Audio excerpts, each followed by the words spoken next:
अपने दर्शकों को यहां बता देते हैं कि राज्यसभा के सांसद कपिल सिब्बल ने इस शूटआउट पर कहा है कि 2 हत्याएं हुई हैं, एक अतीक अहमद और उसके भाई की, और दूसरा कानून की।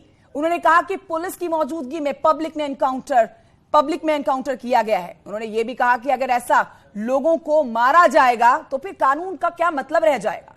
साथ में कपिल सिब्बल यह भी कहते हैं कि सुप्रीम कोर्ट से इस मामले में दखल देने की मांग की जा रही है, वो बिल्कुल सही है। सुनिए। हुई है, एक तो अतीक अहमद और उसके भाई की, और दूसरा कानून की।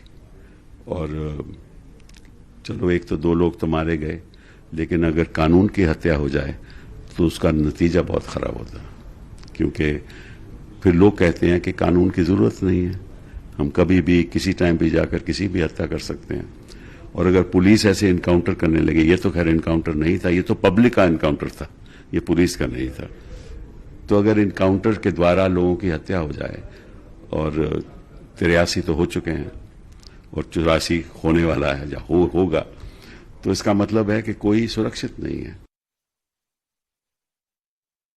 सांसद कपिल सिब्बल को आप सुन रहे थे, जिन्होंने कानून व्यवस्था पर सवाल खड़े किए। मुरादाबाद के एसपी सांसद एसटी हसन ने भी अतीक अहमद मर्डर को लेकर पुलिस पर सवाल खड़े किए। उन्होंने कहा है कि इस घटना से आप कानून व्यवस्था की हालत का अंदाजा लगा सकते हैं। सुनिए।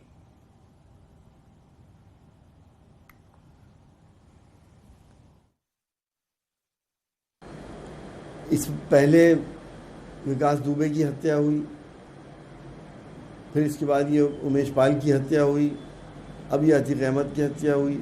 तो आखिर पुलिस कर क्या रही है? पुलिस यह के ऊपर से लोगों का विश्वास उठता जा रहा है। या अगर पुलिस का इकबाल ख़त्म हो गया तो फिर देश में अफरा तफरी का माहौल हो जाएगा। पुलिस को अपने इकबाल को कायम रखना चाहिए, और किसी भी राजनीतिक दबाव में या किसी दबाव में पुलिस को ऐसे काम नहीं करने चाहिए जिससे पूरे प्रदेश के रहने वालों का मनोबल गिरे। पोस्टमार्टम हाउस की तरफ चलते हैं, जहां से अमित शुक्ला मौजूद है और जानकारी के साथ। अमित शुक्ला, यहां पर जो आलोचक है, हम नहीं कह रहे हैं, आलोचक कह रहे हैं कि हर काम योगी सरकार की तरफ से बहुत जल्दी में किया जा रहा है। इनको पकड़ा गया, इनको पूछताछ के लिए साबरमती जेल और बरेली जेल से लेकर आया गया प्रयागराज, और जल्द से जल्द लाकर यहां पर जैसे जैसे पेशी हुई है, पूछताछ की जा रही है, वैसे वैसे तेजी में इनका मर्डर भी हो गया। महज 44 सेकंड में इनका मर्डर कर दिया गया। अब आज में पोस्टमार्टम भी हो जाएगा और फिर सुपुर्द खाक भी कर दिया जाएगा। तो क्या ऐसी खबरें वहां पर भी सुनाई दे रही हैं कि बहुत तेजी में है योगी सरकार? ऐसे आलोचक बातें कह रहे हैं। देखिए कंचन, विपक्ष का काम सवाल खड़े करना है, विपक्ष का काम आशंकाएं व्यक्त करना है, विपक्ष अपना रोल अदा कर रहा है। रही बात कल जो कुछ हुआ उसको लेकर सवाल खड़े करने को लेकर, सवाल अपनी जगह हैं, और उन्हीं सवालों के ग्राउंड पर ही तो इस पूरे मामले की इंक्वायरी होनी है, और वहां पुलिस को जवाब देना होगा कि क्या वहां पर कोई लूप होल्स हुई है, क्या लापरवाही बरती गई, उन पुलिसकर्मियों की उस वक्त क्या जिम्मेदारी, क्या भूमिका होनी चाहिए थी, उन तमाम मसलों को लेकर सवाल जवाब होगा। लेकिन जो ये बात कही जा रही है कि उस दौरान ये किया जा सकता था, वो किया जा सकता था, आप खुद सोचिए कंचन, 44 सेकंड का वक्त कितना होता है। 44 सेकंड के भीतर सब कुछ घटा है। अतीक अहमद, अशरफ गाड़ी से उतरते हैं, दोनों आगे बढ़ते हैं हॉस्पिटल की तरफ। इसी दौरान मीडिया कर्मी उनसे सवाल करते हैं, वो उन सवालों का जवाब दे पाते उससे पहले ताबड़तोड़ वहां पर फायरिंग होने लगती है। कोई कुछ समझ नहीं पाता, उससे पहले ही वो दोनों ताबड़तोड़ फायरिंग करके अतीक और अशरफ की हत्या कर देते हैं। सिर्फ 44 सेकंड था। अब इसको लेकर सवाल विपक्ष की तरफ से उठाए जा सकते हैं, उत्तर प्रदेश की कानून व्यवस्था को लेकर सवाल उठाए जा सकते हैं, सरकार पर निशाना साधा जा सकता है, क्योंकि ये सब विपक्ष का काम है। रही बात कल जो कुछ हुआ उस पर जाहिर सी बात है कि एक इंक्वायरी बैठेगी। खुद मुख्यमंत्री योगी आदित्यनाथ ने नाराजगी जताई और साथ ही साथ पल पल का वो अपडेट भी ले रहे हैं। मजिस्ट्रियल जांच भी इस पूरे मसले की होनी है, तो उस जांच के दौरान भी सारी बातें सामने आएंगी। लेकिन रही बात जल्दबाजी की, देखिए सब कुछ कानून के तहत ही किया जा रहा था। चाहे अतीक अहमद को साबरमती से लाना हो, उसको कोर्ट में पेश करना हो, या फिर अदालत की तरफ से अतीक अहमद को उमेश पाल की किडनैपिंग मामले में दोषी करार देना हो, उसके बाद अतीक अहमद को फिर साबरमती जेल ले जाया गया, फिर बी वारंट पर अतीक अहमद को और अशरफ को दोनों को फिर से लाया गया, उसके बाद दोनों की रिमांड ली गई।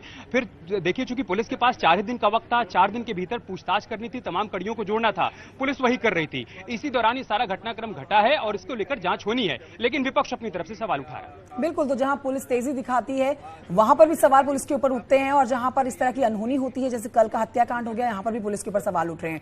हम अपने दर्शकों को दिखा रहे हैं वो सारी देर रात से आती हुई लगातार तस्वीरें, जहां पर आप इस पूरे हत्याकांड, इस पूरे घटनाक्रम को समझ सकते हैं। एक एक तस्वीर आपके सामने है, किस तरह से मेडिकल कराने के लिए लेकर जाया जा रहा था अशरफ और अतीक को, और बीच जैसे ही मीडिया की तरफ से सवाल पूछा गया और अशरफ ने सिर्फ बोलना ही शुरू किया, वैसे ही गोलियों से भून दिया गया दोनों भाइयों को। सुरक्षा व्यवस्था थी वहां पर, पुलिस अधिकारी मौजूद थे, स्थानीय लोग मौजूद थे और मीडिया कर्मी भारी मात्रा में मौजूद थे। ऐसे में सवाल यही बनता है कि ये तीनों, जो कि बांदा, सहारनपुर और कासगंज के रहने वाले तीनों, जिनका आपराधिक इतिहास रहा है, ये तीनों युवा आखिरकार यहां पहुंचे कैसे? कैसे होटल में रहकर ये एक फेक न्यूज आईडी बनाते हैं, अपनी आईडी बनाते हैं और वहां से नकली डमी कैम लेकर इस घटनास्थल पर पहुंचते हैं और ताबड़तोड़ गोलियों की बौछार कर देते हैं।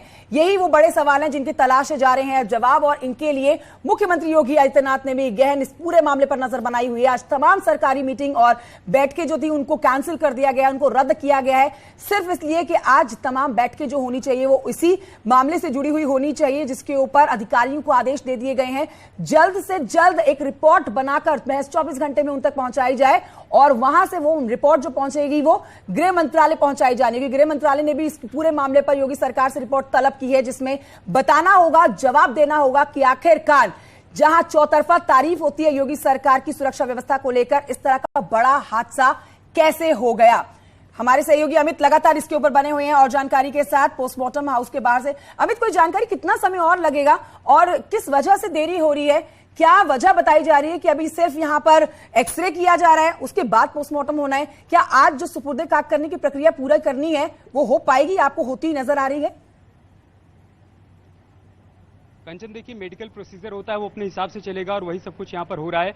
जानकारी यही सामने आई थी कि दोनों को एक्सरे के लिए ले जाया गया है, दोनों को डेड बॉडी को। अब वहाँ पर क्यों इतना वक्त लग रहा है, क्या वहाँ पर कुछ और डेड बॉडीज हैं जिनका एक्सरे होना है या फिर कोई और कारण है, उसके बारे में कोई जानकारी सामने नहीं आ पाई है। लेकिन हर किसी को इंतजार इसी बात का है कि एक्सरे होने के बाद दोनों डेड बॉडीज को यहीं पर लाया जाएगा और उसके बाद ही तस्वीर साफ होगी कि एक्सरे के बाद दोनों डेड बॉडीज को यहाँ लाया गया और फिर पोस्टमार्टम की प्रक्रिया शुरू हो जाएगी।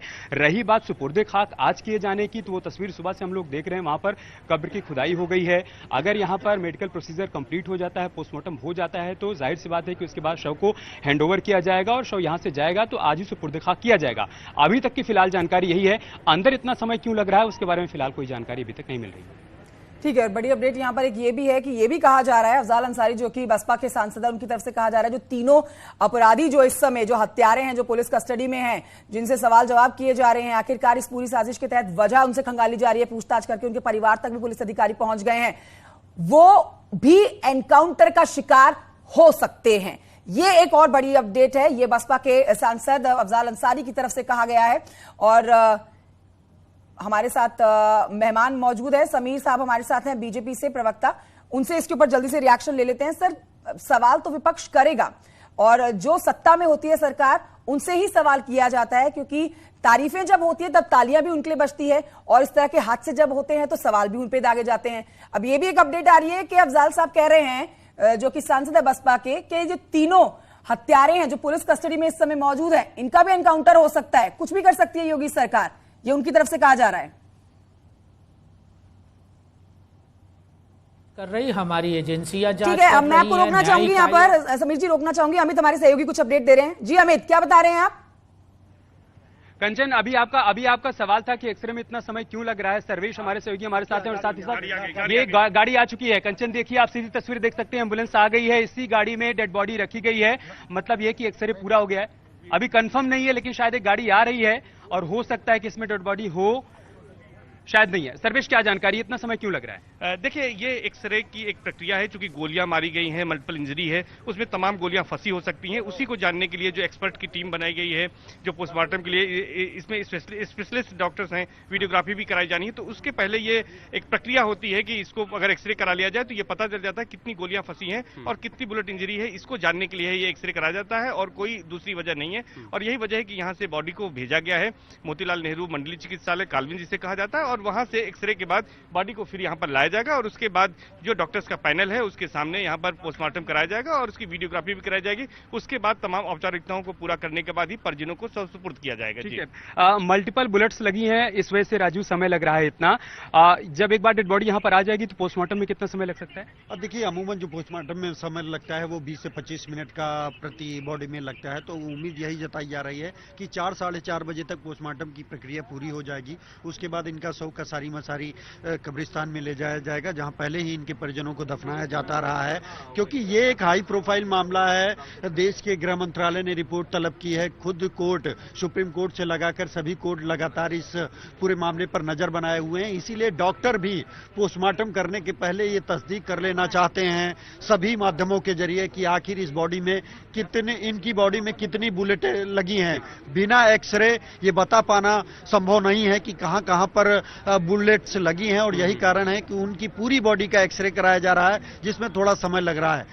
जल्दी से एक बात और कंचन, सर्वेश आप कह रहे थे कि पोस्टमार्टम के बाद परिजनों को बॉडी हैंडओवर की जाएगी। हम देख रहे हैं अभी तक यहाँ कोई आया नहीं, इसको लेकर कोई जानकारी मिल पाई क्या, कौन आएगा? देखिए, निश्चित तौर पर पुलिस ने संपर्क किया है और चूंकि स्वास्थ्य विभाग सीधे पुलिस को अब नहीं देगा, बॉडी को परिजनों को ही दिया जाता है। चूंकि अब अतीक अहमद के परिवार में ऐसा कोई सदस्य नहीं है, या तो दो बेटे हैं वो जेल में हैं, जिसमें उमर लखनऊ में और अली जो छोटा बेटा है वो नैनी सेंट्रल जेल में बंद है। ऐसी स्थिति में जो करीबी रिश्तेदार हैं, जैसे अशरफ के ससुराल पक्ष के लोग हैं, या फिर असद के नाना हारून ने जिस तरह से उसकी बॉडी को लिया था उसके मौसा उस्मान ने, तो ऐसे जो और रिश्तेदार करीबी हैं उन्हीं को पुलिस ने संपर्क किया और वही यहाँ पर आएंगे और उन्हीं को बॉडी जो है वो पोस्टमार्टम के बाद उनके सुपुर्दगी में दी जाएगी। जी ठीक है कंचन, दो बड़ी बातें, एक तो है कि देखिए एक्सरे में समय लग रहा है, चूंकि मल्टीपल बुलेट्स लगी हैं तो इस वजह से उस पूरी प्रक्रिया में समय लग रहा है। जैसे वो प्रक्रिया पूरी हो जाएगी एक बार फिर से यहाँ पर डेड बॉडी लाई जाएगी पोस्टमार्टम के लिए। 20 से 25 मिनट का समय उसके बाद लगेगा पोस्टमार्टम में, और उसके बाद जैसा सर्वेश बता रहे हैं कि परिजनों को सूचना दे दी गई है, जो कोई भी यहाँ पर आएगा, कोई रिश्तेदार यहाँ पर आएगा, कोई परिजन यहाँ पर आएगा, तभी स्वास्थ्य विभाग की तरफ से बॉडी हैंडओवर की जाएगी। ठीक है, तो अमित जानकारी दे रहे हैं कि मतलब ये भी तय है ना अमित कि आज ही सुपुर्दे खाक किया जाना है, जिसके लिए कब्र खुदाई हुई है और बेटे असद के साथ ही चाचा और पिता की कब्र खोदी गई है। मैं लौटूंगी आपके पास अपने दर्शकों